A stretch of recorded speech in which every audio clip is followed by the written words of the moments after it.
ইলম এবং হিকমতে ভরা চমৎকার সব ইসলামিক গল্পের জন্য আমাদের চ্যানেলটি সাবস্ক্রাইব করো। আসসালামু আলাইকুম ওয়া রাহমাতুল্লাহি ওয়া বারাকাতুহু।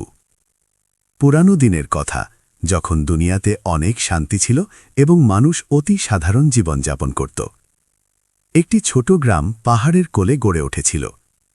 সবুজ গাছপালা, পরিষ্কার নদীর পানি এবং উর্বর জমি এই গ্রামটিকে খুশির ভাণ্ডার করে তুলেছিল। আল্লাহ তাআলা এই গ্রামকে সব ধরনের নেয়ামত দিয়ে ধন্য করেছিলেন এবং মানুষ শুকরিয়ার সাথে তাদের জীবন অতিবাহিত করত। গ্রামে একটি ছোট ঘর ছিল, যেখানে খলিল, তার স্ত্রী আয়েশা এবং তাদের 5 বছরের ছেলে হাম্মাম থাকত। খলিল একজন কৃষক ছিল। সে মাটিকে ভালোবাসত এবং তার জলপাই বাগানে কঠোর পরিশ্রম করত। আয়েশা ঘর সামলাত এবং হাম্মামকে ভালো শিক্ষা দিত। তাদের ঘর ছোট হলেও ভালোবাসায় পূর্ণ ছিল। হাম্মাম ছিল এক বুদ্ধিমান এবং আদুরে শিশু। তার গোলগাল চেহারায় সব সময় হাসি লেগে থাকত। তার বাবার সাথে জলপাই বাগানে যাওয়া, পাখিদের দানা খাওয়ানো এবং মায়ের কাছে গল্প শোনা সে খুব পছন্দ করত। সে তার ছোট ছোট আঙুল দিয়ে জলপাই পাতা সংগ্রহ করত এবং সেগুলো নিয়ে খেলা করত। হাম্মাম বেটা, জলপাই গাছ আমাদের জীবন। এখান থেকে আমরা আলো পাই, খাবার পাই এবং শেফা পাই। খলিল প্রায় তার ছেলের মাথায় হাত বুলিয়ে বলত। সে হাম্মামকে এই গাছগুলোর গুরুত্ব, তাদের যত্ন এবং জলপাইয়ের উপকারিতা সম্পর্কে বলত। হাম্মাম খুব আগ্রহ নিয়ে শুনত এবং তার ছোট হাতে গাছে পানি দেওয়ার চেষ্টা করত। আয়েশাও হাম্মামকে ভালো কথা শেখাত। বেটা, প্রতিটি বিপদে আল্লাহর উপর ভরসা রাখো। ধৈর্যশীলদের সাথে আল্লাহ থাকেন। সে তার ছেলেকে নামাজের নিয়ম শেখাত, কোরআনের ছোট ছোট সূরা মুখস্থ করাত, নবী রাসূলদের কাহিনী, নেক লোকদের গল্প এবং হিকমত ভরা কথা শোনাত। হাম্মাম এই গল্পগুলোর মধ্যে হারিয়ে যেত এবং কখনো কখনো ঘুমানোর সময় গল্পের চরিত্রগুলোর অনুকরণ করত। আয়েশা তাকে দেখত আর ভালোবেসে হাসত এবং ভাবত আল্লাহ তাকে কত সুন্দর উপহার দিয়েছেন। গ্রামে একজন মুরব্বী থাকতেন, যার নাম ছিল শেখ ইমরান। গ্রামের মুরব্বী শেখ ইমরানকে দেখে সবাই আদব ও সম্মানের সাথে মাথা নিচু করত। তিনি 100 বছরেরও বেশি বয়সী ছিলেন এবং গ্রামের মানুষকে পথ দেখাতেন। কিন্তু মাঝে মাঝে তিনি দুঃখিত হয়ে পড়তেন এবং বলতেন, আমাদের গ্রাম এখন শান্তিতে আছে, কিন্তু সব সময় সতর্ক থেকো, কারণ ক্ষুধার্ত নেকড়েরা আবার আসতে পারে। মানুষ জানত যে এগুলো সাধারণ নেকড়ে নয়। এই নেকড়েরা প্রতি 12 বছরে একবার গ্রামে এসে মানুষের ক্ষতি করত। তাদের কারণে মানুষের মনে ভয় জেঁকে বসেছিল। এক শীতের সন্ধ্যায় যখন আকাশে মেঘ ঘন হচ্ছিল এবং বাতাস বইছিল, খলিল হঠাৎ বাগান থেকে দৌড়ে ঘরে এলো। তার মুখ ঘামে ভিজে গিয়েছিল এবং চোখে ভয় ছিল। আয়েশা, জলদি করো, ক্ষুধার্ত নেকড়েরা পাহাড় থেকে নেমে এসেছে। সে তার স্ত্রীকে ডাকল। আয়েশা হাম্মামকে তার কোলে তুলে নিল এবং বলল, ইয়া আল্লাহ, আমাদের কি করা উচিত? দূর থেকে নেকড়েদের গর্জন শোনা যেতে লাগল এবং হাম্মামের ছোট বুক ভয়ে ধকধক করতে লাগল। রাত গভীর হওয়ার সাথে সাথে নেকড়েদের গর্জন আরও কাছে আসতে লাগল। খলিল জলদি করে দরজা ও জানালা বন্ধ করে দিল। আয়েশা, আমাদের হাতে বেশি সময় নেই। সে দেয়াল থেকে তার তলোয়ার নামালো এবং বলল, আমি গ্রামবাসী সাহায্যের জন্য যাব। তুমি হাম্মামকে নিয়ে পেছনের দরজা দিয়ে নদীর দিকে পালিয়ে যাও। আয়েশার চোখে পানি চলে এলো। না, আমরা একসাথেই পালাবো। বাইরের চিৎকার এবং গর্জনের শব্দ বেড়ে গেল। হাম্মাম ভয়ে কাঁপতে কাঁপতে তার মায়ের সাথে লেপ্টে থাকল। আম্মু, এসব কি হচ্ছে? সে জিজ্ঞেস করল। আয়েশা তাকে চুমু খেয়ে বলল, কিছু না বেটা, সব ঠিক হয়ে যাবে। কিন্তু ঠিক সেই সময় এক বিকট শব্দ হলো এবং দরজাটি কাঁপতে লাগল, যেন কেউ তা ভাঙার চেষ্টা করছে।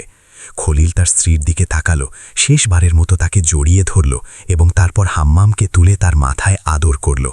আমার সাহসী ছেলে, আমার হাম্মাম। তার গলা কেঁপে উঠল। তোমার আম্মুর কথা মেনো, আল্লাহ তোমার হাফেজ হন। তারপর সে তলোয়ার হাতে দরজার দিকে এগিয়ে গেল। যাও, এখনই যাও। আয়েশা জলদি করে কিছু জিনিস একটি ব্যাগে ভরে নিল এবং হাম্মামের হাত ধরে পেছনের দরজা দিয়ে বের হয়ে গেল। বাইরের দৃশ্য ছিল ভয়াবহ। চারদিকে আগুন জ্বলছিল, ঘর থেকে ধোঁয়া উঠছিল এবং মানুষ চিৎকার করে পালাচ্ছিল। আকাশে লালা ভা ছেয়ে গিয়েছিল। আয়েশা এবং হাম্মাম দ্রুত বাগানের দিকে দৌড়ে গেল। হাম্মাম দেখল যে অনেক গ্রামবাসী মাটিতে পড়ে আছে এবং তাদের উপর কালো নেকড়েরা ঝাঁপিয়ে পড়ছে। এগুলো সাধারণ নেকড়ে ছিল না, এগুলো ছিল অনেক বড়। তাদের চোখ আগুনের মতো লাল ছিল। দ্রুত দৌড়াও হাম্মাম, আয়েশা তার ছেলেকে সামনে এগিয়ে দিল। তারা জলপাই গাছের মাছ দিয়ে নদীর দিকে দৌড়াচ্ছিল। হাম্মাম তার বাবার চিৎকার শুনতে পেল। সে পেছনে ফিরে তাকানোর চেষ্টা করল, কিন্তু আয়েশা তাকে সামনে ঠেলে দিল।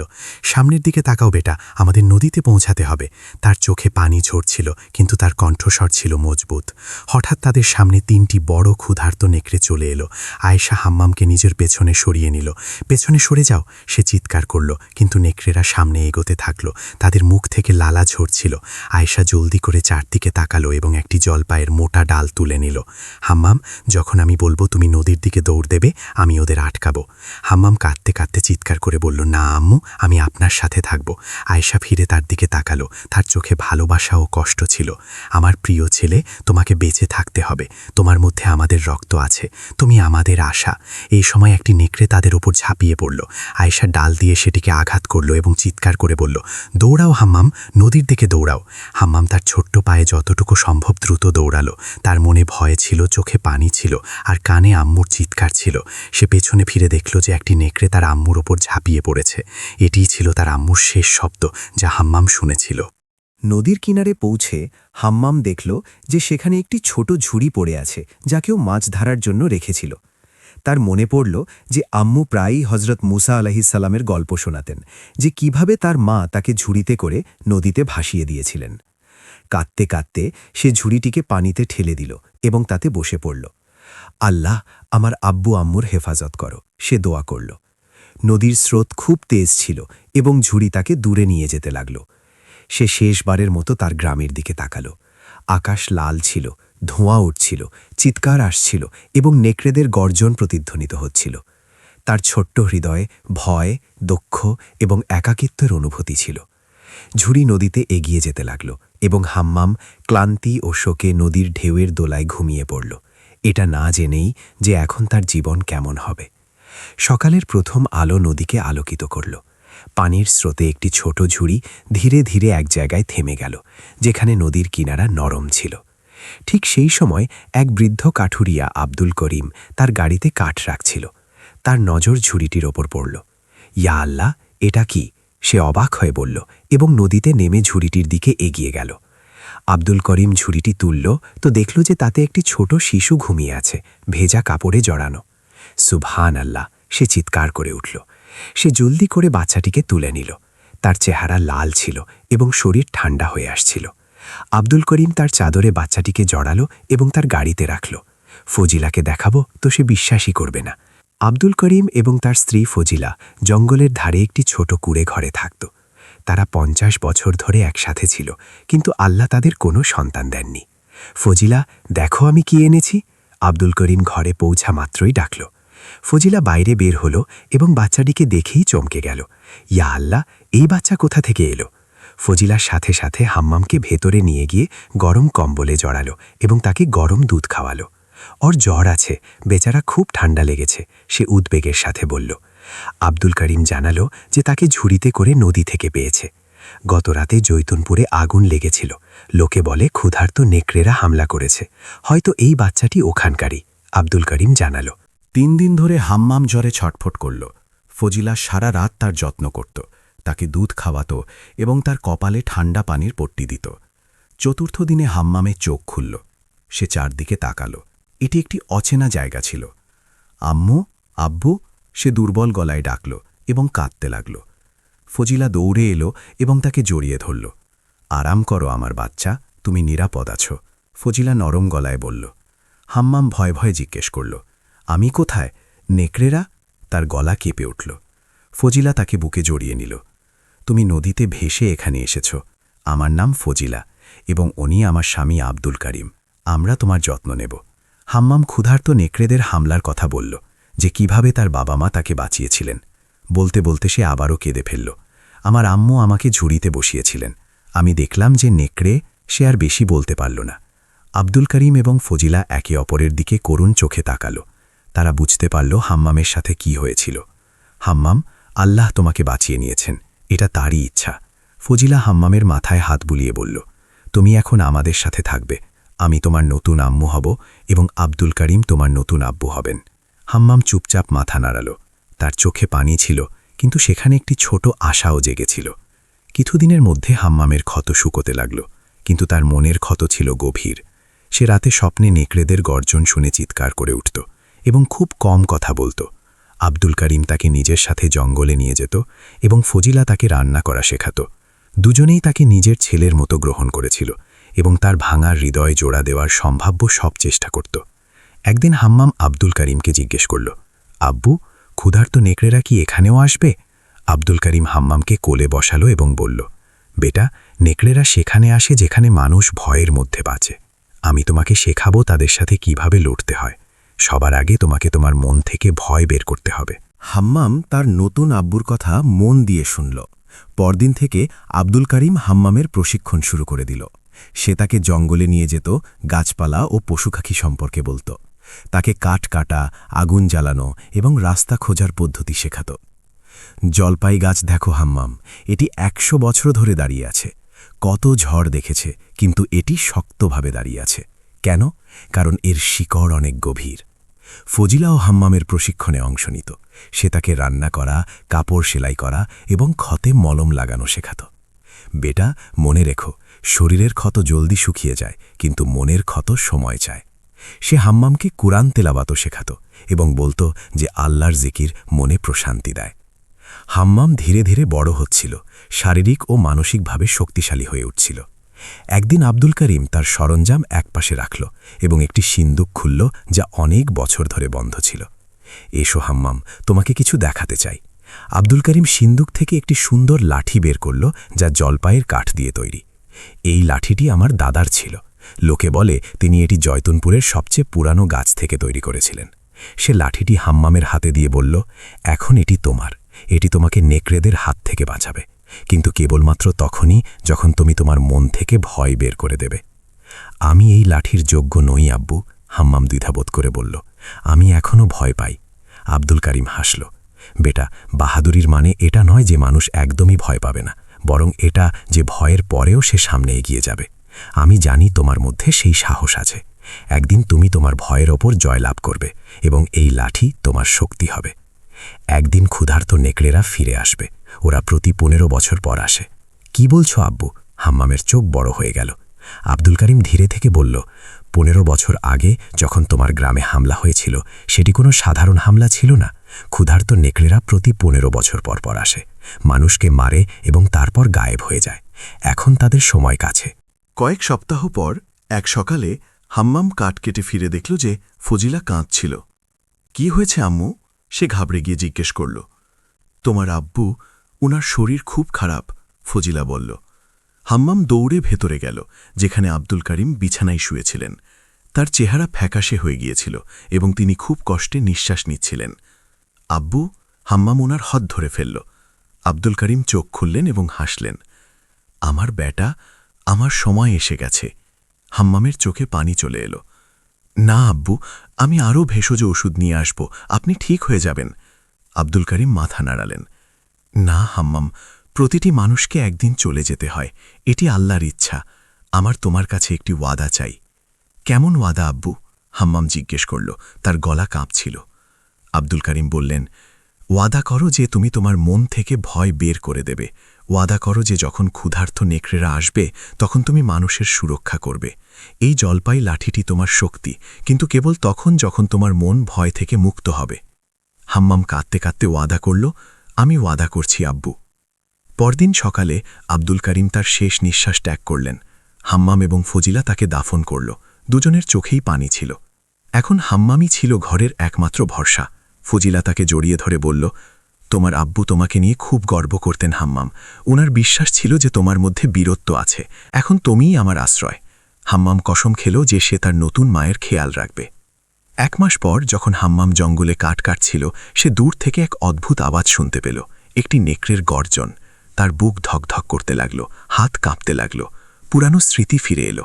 আগুন, চিৎকার, রক্ত, বাবা মায়ের মৃত্যু। সে পালিয়ে যেতে চেয়েছিল, কিন্তু তখনই তার আব্দুল কারিমের কথা মনে পড়ল। বাহাদুরির মানে এটা নয় যে মানুষ একদমই ভয় পাবে না, বরং এটা যে ভয়ের পরেও সে সামনে এগিয়ে যাবে। হাম্মাম তার জলপাই লাঠিটি শক্তভাবে ধরল এবং আওয়াজের দিকে এগিয়ে গেল। ঝোপের আড়ালে সে একটি বড় ক্ষুধার্ত নেকড়ে দেখল, যা একটি হরিণের বাচ্চার ওপর হামলা করতে যাচ্ছিল। হাম্মামের প্রথম চিন্তা ছিল যে চুপচাপ চলে যাবে, কিন্তু তারপর সে হরিণের বাচ্চার নিষ্পাপ চোখের দিকে তাকালো। তার নিজের ছোটবেলার ছবি তার সামনে ভেসে উঠল। না! হাম্মাম চিৎকার করল এবং জলপায় লাঠি উঁচিয়ে সামনে এগিয়ে গেল। নেকড়েটি হাম্মামের দিকে ফিরল। তার লাল চোখের রাগ ছিল। সে হাম্মামের ওপর ঝাঁপিয়ে পড়ল। প্রথমবারের মতো হাম্মামের মনে ভয়ের জায়গায় রাগ ছিল। সে পুরো শক্তি দিয়ে লাঠি চালালো এবং নেকড়েটিকে আহত করে দিল। নেকড়েটি জোরে গর্জন করে পালিয়ে গেল। হাম্মাম অবাক হয়ে দাঁড়িয়ে থাকল। তার আব্বু আব্দুল কারিমের কথা মনে পড়ল। লাঠিতে নয়, তোমার মনে শক্তি আছে। 10 বছর কেটে গেল। হাম্মাম এখন 21 বছরের এক যুবক হয়েছে। লম্বা গড়ন, চওড়া কাঁধ এবং চোখে অসীম সাহস। ফজিলা এখন বৃদ্ধা হয়ে গেছেন, কিন্তু হাম্মাম ওনার খুব খেয়াল রাখত। সেদিন ফজিলা হাম্মামকে দুশ্চিন্তার সাথে ডাকলেন। বেটা, আজ বাজারে গুজব ছিল যে পাশের গ্রামে গবাদি পশুর উপর হামলা হচ্ছে। হাম্মামের মনে খটকা লাগল। ক্ষুধার্ত নেকড়েরা।